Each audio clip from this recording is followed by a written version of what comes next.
Are you serious? You might want to get a strong pot of coffee and get ready for this one because uh, Ash Carter is going to change the military command structure. Ash Carter going to change the military command structure. What is he doing now? Well, do you remember when Mike from Around the World, a little over a year ago, if he was watching during our live broadcast, and I was interviewing him one day, about a little over a year ago, and he said, when Ash is confirmed, then war will come. And I said, whoa, time out. What? Are you serious? Now you have to understand, when he said this, there was no need for a new Secretary of Defense. The one that was there had not resigned yet or hadn't been in the process of being replaced. So what do you mean? I didn't even know what he meant, ash is confirmed. I thought he meant ash from a volcano. I go, what do you mean? He goes, I'm just going to say it again. When ash is confirmed, then war will come. Well, then a little bit later, the Secretary of Defense resigned. Not Bill Gates, excuse me. I forgot his name. His last name's Gates, but I can't remember his last name. His first name. Anyway, when he resigned, the president chose Ash Carter. And he went through the confirmation hearing and it was approved. He was confirmed. Ash Carter. That's what Mike from Around the World meant. Ash is confirmed. Now, look what's happening. My son, Bart Charles Begley, has written a powerful article at his website at the Crusader Journal. I'll read part of it here. It says, Ash Carter spoke at the Center for Strategic and International Studies yesterday. This is not even really being reported, so great job, Bart. Carter was there to propose a massive series of changes to the current Goldwater-Nichols legislation. The current 1986 Goldwater-Nichols Act is what gave the Pentagon its current command structure. In recent times, both Democrats and Republicans, as well as the Pentagon, have been expressive that the legislation should be changed to reflect a more modern times and modern warfare. Ash Carter is looking to more clearly to define the role of the chairman of the Joint Chiefs of Staff. He wants to see more service chiefs have more of an expanded role in the acquisition. So in other words, Ash Carter wants to change the military chain of command. And he wants to take some of the power away from the Joint Chief of Staff and kind of disseminate it among several other chiefs. All right? He wants to see an expanded role. He wants to go lower than the 4-star generals. He wants to give more power to the 3 stars. These are huge changes for a piece of legislation that sets up the structure of the Pentagon itself.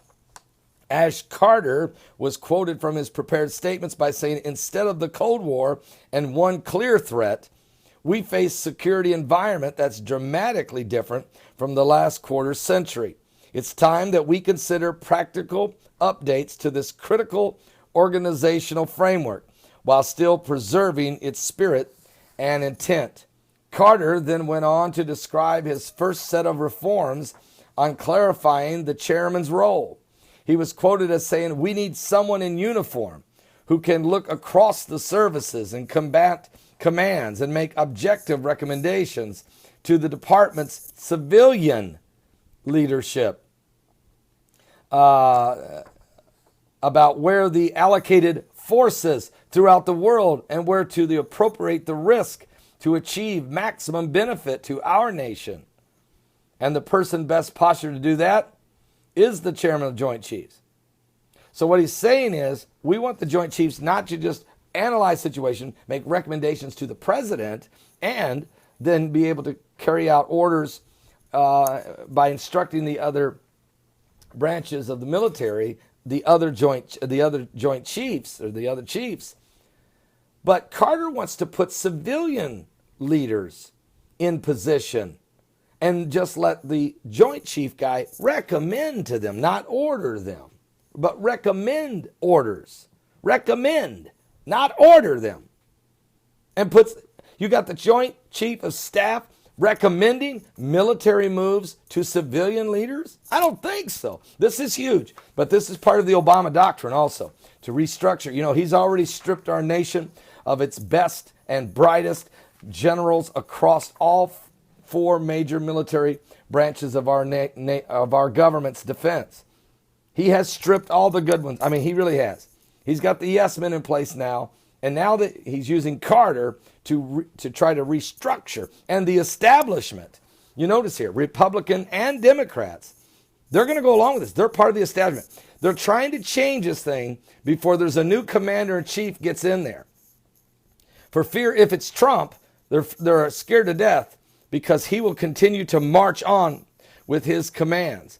If they can disseminate some of that responsibility and restructure some of those decisions being made without presidential approval, just expand the role. There's a lot of decisions made on the field that is beyond the president's, he doesn't have to sign off on. But what if you give them even more aggressive civilian leaders? Are you serious? And also they'd like to get it in place so that when Hillary Rodham Clinton comes into office, she'll be able to do exactly what she wants with that global initiative, the Clinton Global Initiative. Or is it the United Nations Initiative? Are you serious? Global sustainability, the spirit of the Illuminati, the New World Order, or let's just go to the Bible and call it what it is, the beast, the seven-headed monster with 10 horns and crowns of blasphemy of the Antichrist that's about to rise. Are you saved? I mean, I'm just telling you what's going on. I got to stand on top of the mountain and sound the alarm. Anyway, I'll put my son's website down in the link below and just go read his article. It's an extremely, very well detailed article, and I think he did a great job in bringing out a very important thing. And what's amazing, he had no idea that over a year ago, Mike from around the world had said to us, when you see ash confirmed, know that war is on the way.